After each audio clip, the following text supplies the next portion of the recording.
Bom dia, vocês estão me ouvindo?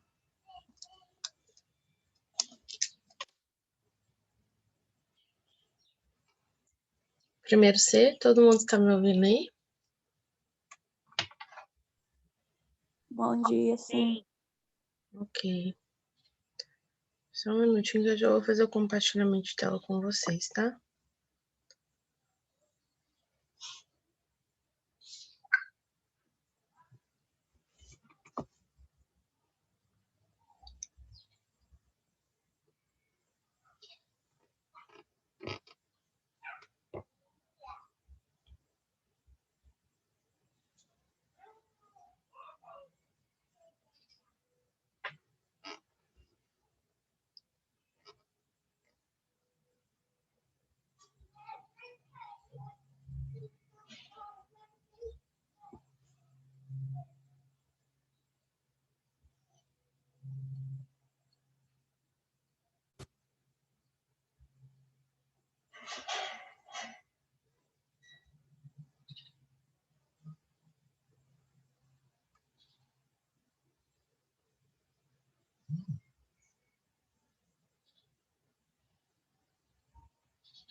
Tentando abrir aqui, agora deu certo.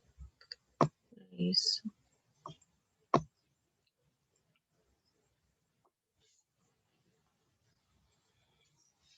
Carregou aí para vocês?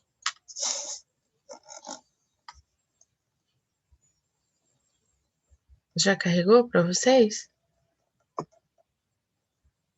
Carregou. Então vamos lá.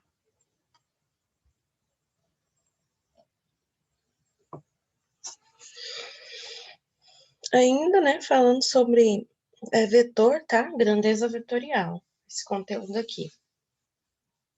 Então, o impulso de uma força é um estudo da física que mostra o início do movimento, né, ou a seção dele, e ele ocorre sob a ação de uma força. Então, se nós quisermos frear uma bicicleta que esteja em uma velocidade maior, no intervalo certo de tempo, nós temos que aplicar uma força muito intensa para que isso aconteça. Para frear um carro, por exemplo, né, que está com a mesma velocidade, no mesmo intervalo de tempo, nós vamos necessitar de uma força de maior intensidade. Para uma velocidade maior, a força de frenagem, ela deveria ser maior ainda, mantendo o mesmo intervalo de tempo. Então, o que a gente vai entender? A gente vai entender sobre a aplicação de impulso e força, quantidade de movimento que faz parte do nosso dia a dia, que são grandezas vetoriais e como calcular isso, tá? Faz parte do conteúdo de vocês. Então, nessas condições, né, a força, ela é um fator muito importante para cálculo dessa grandeza vetorial, e ela depende da velocidade e também da massa do corpo.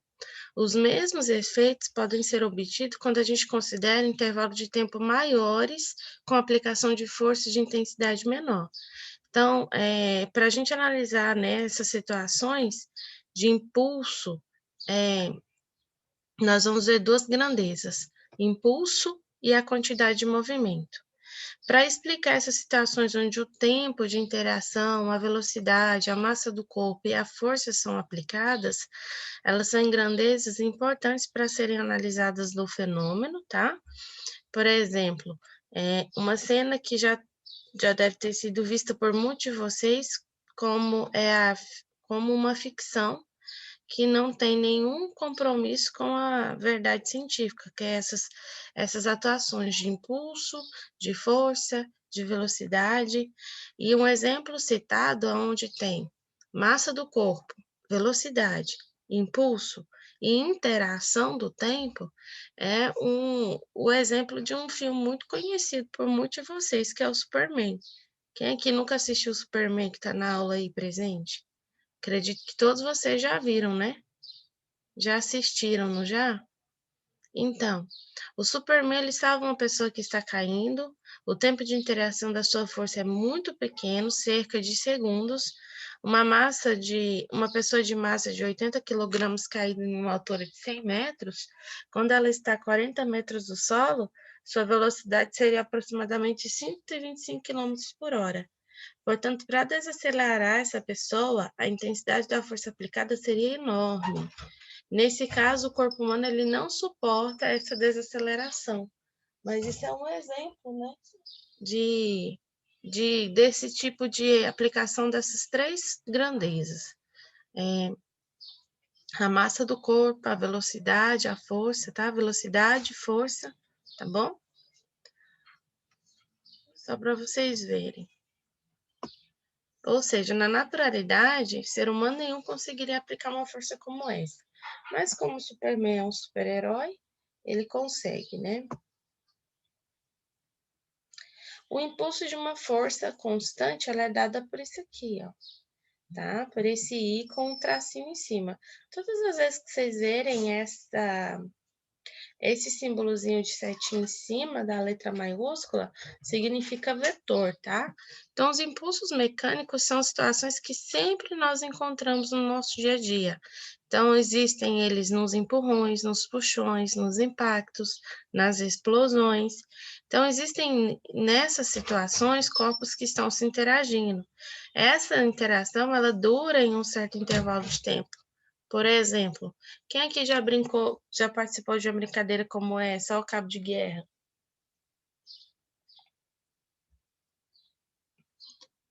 Alguém aí já participou desse tipo de brincadeira aqui? Ou gincana, que teve essa parte aqui? Quem participou já fez isso daqui? Utilizou esse impulso de força constante, tá?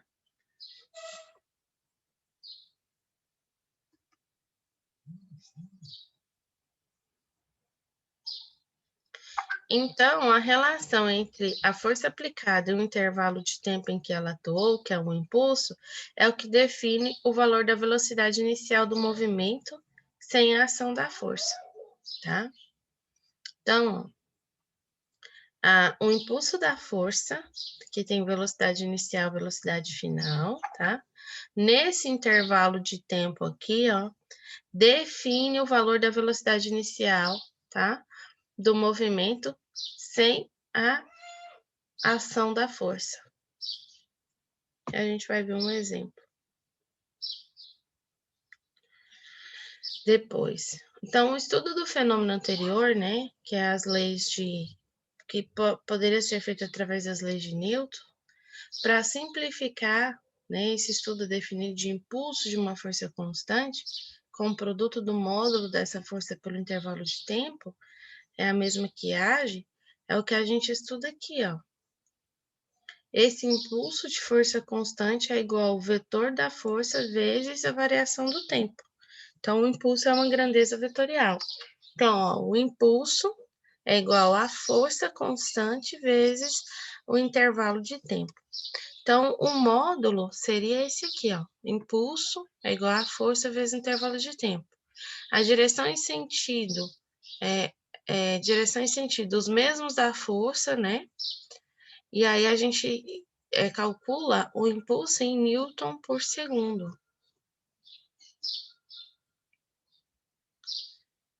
E aí, gente, olha só, isso aqui é uma atividadezinha, tá? A tirinha abaixo supõe que o tempo de interação entre o coelho Sansão e a bola tenha sido de 0,01 segundo e que a força exercida sobre ele tenha sido de 400 newton. No Sistema Internacional de Unidades, o módulo do impulso produzido pela força vale quanto? Então, aqui, ó, o que você vai utilizar? Faz um printzinho dessa atividade para a gente corrigir juntos depois, na próxima aula. Que fórmula você vai usar? Essa fórmula aqui. Impulso é igual a força vezes a variação do tempo. Então, lá a gente tem a força, temos o tempo, basta você multiplicar, você vai descobrir qual é a intensidade, certo? Compreenderam?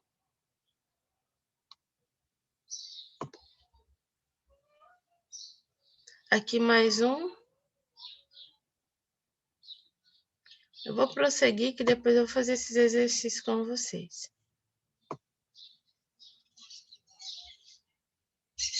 Então, a força em função do tempo, né? Nesse gráfico aqui, nós temos uma força, né?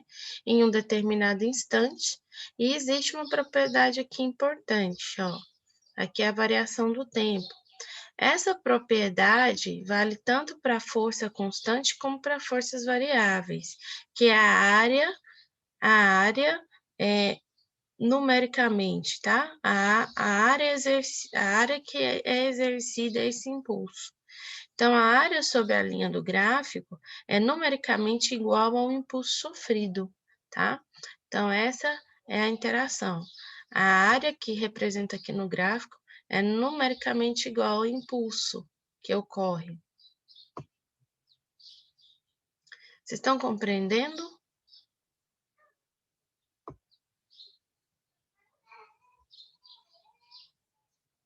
Vocês estão compreendendo o que a gente está vendo até agora? Eu tô. Ótimo. Sim. Então, ó, aqui as atividades eu vou fazer com vocês depois, tá? Quantidade de movimento. Só aquela primeira, se alguém tirou o print, quem não tirou, tira, porque eu vou deixar vocês tentar responder em casa. Só aquela questão 1, tá? E as outras eu vou fazer com vocês. Quantidade de movimento, ó.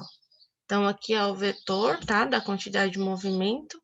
Para cada fenômeno da natureza, existe uma grandeza física que pode caracterizar esse movimento matematicamente, ou seja, aquilo que vai permitir a gente calcular aquele movimento. Então, por exemplo, quando a gente estuda o movimento de um corpo, que é uma das grandezas, né, físicas, a gente pode descrever o comportamento do corpo, que é a velocidade dele. Através dessa análise, a gente pode medir a taxa de variação da sua posição, que é o seu deslocamento, até que ele se desloque, né? Até que ele se desloca, que é o acelerado ou retardado. E em outras situações que envolvem o movimento, essa grandeza ela não é suficiente para quantizar esse movimento. Então, tudo vai depender da situação que nós estamos analisando, tá? Então, a quantidade de movimento depende muito da situação para a gente saber de que maneira a gente vai calcular ela. Então, né, isso aqui você já até conhece, já mostrei isso aqui para vocês, né? Por exemplo, na imagem, 2 automóveis com velocidades diferentes, massas diferentes. Qual deles provocaria um impacto maior, de maior estrago, no caso de uma colisão? O que vocês acham? Nesse exemplo aqui, quem provocaria maior estrago? O automóvel de maior massa ou de menor massa? Um caminhão ou um carro?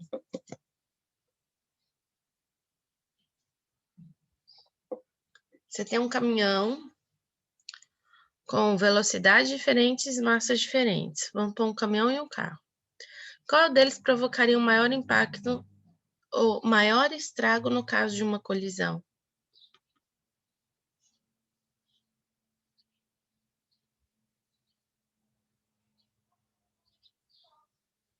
Pensem nisso daí. Então, alguns anos de Newton escrever seus trabalhos, René Descartes, que era um matemático também, propôs que a verdadeira medida do movimento de um corpo ao invés da velocidade seria a quantidade de movimento baseada em estudos sobre colisões, tá? Em suas palavras, ele diz assim: a primeira causa do movimento, a mais importante, a mais universal, é Deus, que de sua onipotência criou a matéria em movimento e em repouso. A quantidade de movimento colocada por Deus no ato da criação nunca pode ser mudada, né? René Descartes viveu aí até 1650.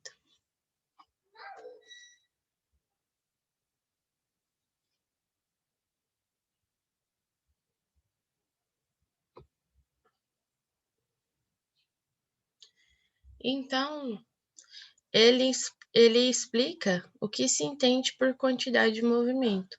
Então, um corpo com certa velocidade e outro 2 vezes maior com a metade da velocidade, tem a mesma quantidade de movimento.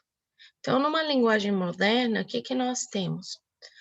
Como nas experiências de colisões, Descartes encontrou a conservação da quantidade de movimento antes e depois, ele acreditava ter encontrado a verdadeira medida do movimento, pois sendo ela uma criação de Deus, ela não poderia ter o seu valor alterado ao longo do tempo.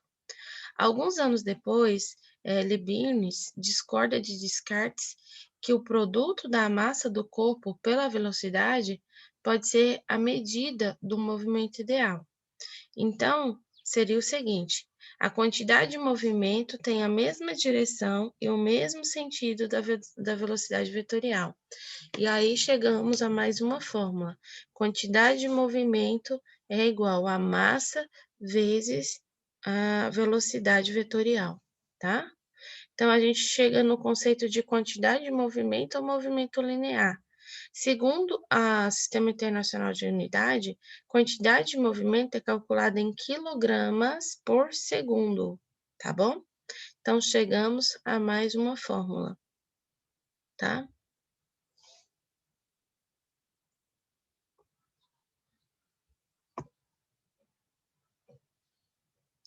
Então, Leibniz, agora, ele sugere que a quantidade adequada para medir um movimento, ela deveria ser o que ela chamou de força viva, tá? O que ele chamou de força viva, desculpa. Essa força viva seria dada pelo produto da massa vezes a velocidade ao quadrado, que mais tarde se tornaria energia cinética, tá? Somente em 1743 que essa polêmica sobre qual a melhor medida de um movimento foi resolvida. Então, um grande físico da época, que foi o Alembert, propôs que tanto uma ideia quanto a outra seriam medidas interessantes para a análise de um movimento. Então, dessa forma, a energia cinética ela está relacionada com a ação da força ao longo do deslocamento, enquanto que a quantidade de movimento se relaciona com a ação da força naquele intervalo de tempo que ela age, tá? Esse aqui é uma fotinha dele, que é o Gottfried Wilhelm Leibniz, tá? Então, aqui mais mais um exercício, mais outros exercícios, tá bom? E agora a gente entra no conceito dos exercícios, tá bom? Então, ó, Newton e a quantidade de movimento. Em todos os livros didáticos, né, a segunda lei de Newton é apresentada como força resultante é igual a massa vezes aceleração, tá? Isso quer dizer o seguinte, que é uma simplificação moderna, né, do que Newton disse no seu livro sobre o seu princípio. A expressão original do Newton para a segunda lei leva à consideração o que chamou de quantidade de movimento, também conhecido como movimento linear, que é medida e se origina conjuntamente com a velocidade da massa. Então, segundo ele, a força resultante é igual a massa vezes aceleração, e massa vezes aceleração será igual a massa vezes a variação da velocidade dividido pela variação do tempo. E aí, reformula a força resultante como a variação da massa dividido pela variação do tempo. Então, aqui a gente tem a primeira lei, aqui nós temos a segunda lei, tá? Que é a forma original do seu teorema. Meninos, vocês têm alguma pergunta? A gente vai ficar por aqui, que eu vou fazer a chamada, tá? Já deram uma olhadinha lá no Classroom, já viram a atividade minha da semana? Vocês do primeiro C têm 3 atividades para fazer. 3 não, 4, 2 questionáriozinhos de matemáticas, ambos são pequenos, um de geometria e um de física. Só vale fazer essa semana, viu? Não deixa acumular não, que para semana que vem já terão outras atividades. Então, vamos à chamada.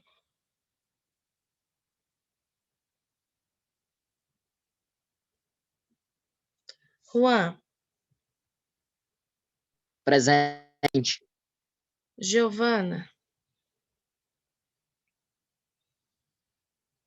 Giovana? Ah, falou presente aqui, né? Jennifer. Presente. Evelyn Dias.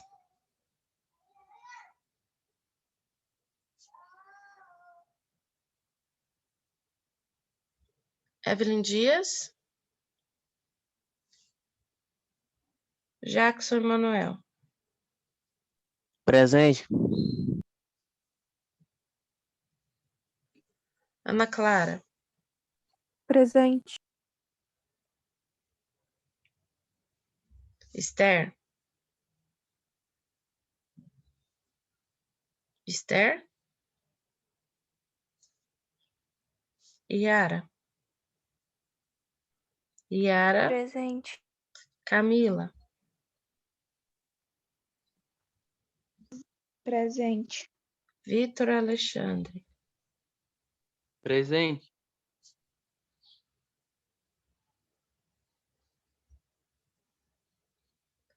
Gustavo Henrique. Presente. Raquel. Presente. E aí, quem não falou? Evelyn Dias. Não falou presença, eu não escutei. Evelyn Dias tá por aí?